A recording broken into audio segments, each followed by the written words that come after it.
Do you believe in miracles? I certainly do. We just saw one in Kyle Field today. Texas A&M took down the South Carolina Gamecocks with a final score of 31-30. Texas A&M was dead in the water at halftime, down 30-3. They come back and score 28 unanswered points. Marcel Reed, the defense, offense comes alive. Unbelievable game, unbelievable comeback, biggest comeback in program history. They showed a stat on the screen that teams since 2000 and something are 0 and 2, I think like 268 or 0 and 270 when down by 27 points. Texas A&M now remains as the single team to win down 27 points. Unbelievable day, unbelievable game. I was sitting here preparing for the first loss post-game episode, breaking this one down. Just, man, the don't blink mentality. I've been saying it all season.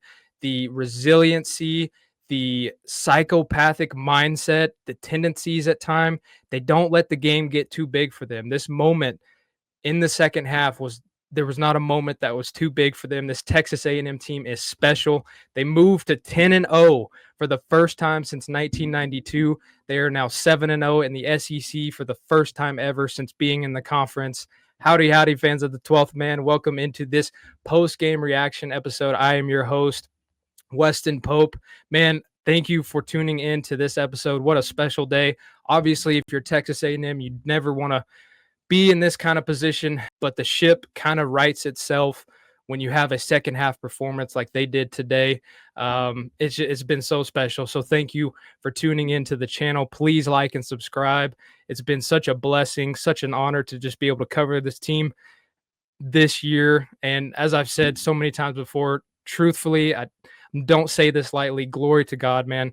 It is just so special of a season, so special for these players, Mike Elko and this team, the mentality that he has instilled in them, nothing short of impressive. Texas A&M, as I said, they were down, played their worst half of football there in the first two quarters that I have seen a Texas A&M football team play, and I don't know how long. It's been years. I know Texas A&M, they had some rough games last season, kind of stumbled to the finish line, but what happened in the first half today was just abysmal. It was a disaster. It looked like South Carolina was just going to absolutely run away with it, and they did there in the first half. A&M could have tucked their tails and just looked forward to try and regroup, but instead they go out. Marcel Reed, in the first half, he was 6 of 19 for 141 yards, 2 interceptions.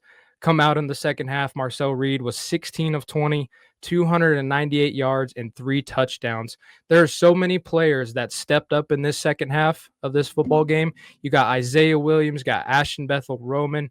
Ashton Bethel Roman has really come into his own over the last 3 or 4 games. He's been really impressive. Casey Concepcion made some really nice catches, even though he had a really probably his worst half of football today. And then Nate Borkacher once again transferred in to Texas A&M as a tight end. He paid off. I mean, just paying dividends. This team is able to play complementary football in moments like this, and I think that is simply what has been so impressive so far from Texas A&M. And on top of that, Mike Elko gets an extension. He got a raise. He got a contract extension. So he will be staying in Aggie land after the rumors have been circulating of him possibly going to Penn State or even another open vacancy in this crazy coaching carousal. So what a special day. What a special time. Special season overall. So obviously, as I said earlier, if you're Texas A&M, you should have never been down 30-3 to South Carolina. But as I mentioned in the last episode, that's just the crazy, unpredictable nature of college football. A lot of these teams have the talent and the players to do what they did today, and it's just a matter of putting it together consistently. And so for A&M to not blink, to go out there and to get a victory in the second half when it matters most. A&M has been so good in the second half this season. We saw it from Mike Elko when he was at A&M as a defensive coordinator. It was something we could always count on. Second half adjustments. Just get to halftime. Elko defensively, he'll make his adjustments, and then you usually saw Texas A&M defense come out in those second half games and just play a totally different brand of football. But now you see it on an entire level. You see it on the offensive side. You see it on the defensive side, and you just see these players rallying together and just taking over these games. Texas A&M once again has just been able to suffocate teams in the second half this season. South Carolina didn't score a single point in the second half. The final stats of the day for South Carolina, they had 388 yards of total offense, 267 passing, 121 rushing. They had 8 penalties for 83 yards. Their time of possession was 29 minutes and 44 seconds. A&M completely flipped the script in the second half. A&M ended with 503 yards of total yards of offense, 439 passing, 64 rushing. A lot of those, that number 64 is a little bit lower just because of the first half issues and sacks and just the issues that were going on there. And then lastly, A&M finished with only 6 penalties for 60 yards. And then they won the time of possession by a very narrow margin of 30 minutes and 16 seconds. But just so impressive what Mike Elko and this staff has been able to do in year two. The way they've been able to instill this almost, I keep saying don't blink mentality because I think that's just the best way to describe it. And if there was a better word that I could use, I probably would. But it's just it's so impressive. It's so impressive. Well deserved, obviously, contract extension. I know A&M in the past has been quick to jump the gun, especially there with Jimbo Fisher back in 2020 and 2021 when it was rumored that LSU might be gunning for Jimbo Fisher. So A&M gave him a raise. Obviously, that didn't end up paying off. And then, of course, the narrative at halftime in this Texas A&M game was quickly shifting to just that, of course, on the day of the breaking news of Elko getting a contract extension, something like this would go and happen. But man, this team is different. This is other guys, other college football analysts have said it all year that this Texas A&M team is different, and I think today really cements that for me. It wasn't necessarily that I didn't ever believe, but just man, it just seems like the moment is never too big. It's never unreachable for them. And obviously, I mean, what an accomplishment today. Something that something that no team has really accomplished, I believe, in the last 20 years.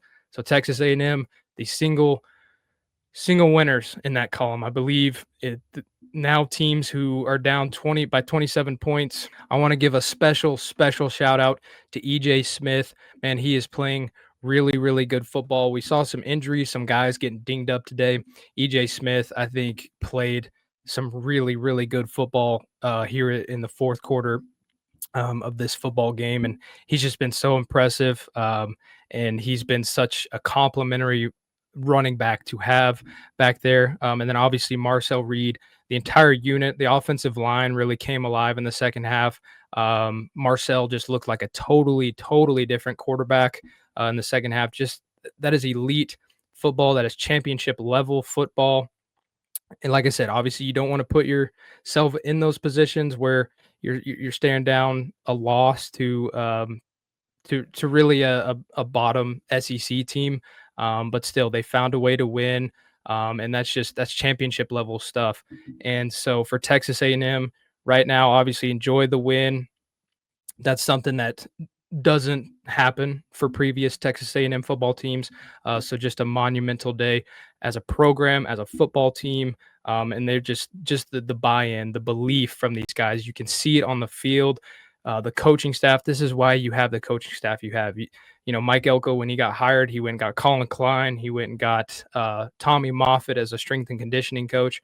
And you just keep seeing A&M, that strength and conditioning, Tommy Moffitt. You keep seeing it pay off. So, man, I think within this new Elko contract extension, it sounds like there's going to be some room to to hopefully keep this staff by giving some of those guys incentives and raises. So we'll see what that structure looks like. But what a special day! What a special year to cover Texas A&M football. If you guys have made it this far in the episode, thank you for watching. Thank you for your commitment to the channel. Please like and subscribe. Channel's growing. I'm just a guy chasing my dreams and goals by covering this Texas A&M football team. Obviously, it would be such a dream to cover these guys in a full-time position, but right now, man, it's been a blessing. It's been a blessing. And so thank you guys. Please subscribe. I'm shooting for 250 subscribers by Christmas, and that can only be done with your guys' help. So thank you again. What a victory. I'm going to enjoy this. I'm fueled by a full sugar Dr. Pepper today. Much needed. I typically don't drink soda, but I decided today's occasion called for it. So I'm going to enjoy the heck out of this win, and look for obviously a preview episode into this next week. Obviously, Texas A&M, they got Samford, so that episode will be we'll probably carry over a little bit after we rest on this game a little bit, and rest on just what happened. But this is just my instant, pure reaction, raw emotion, raw thoughts. So, man, choking up a little bit. Sorry about that, guys. But thank you. Thank you for your viewership. And as always, gig 'em and God bless.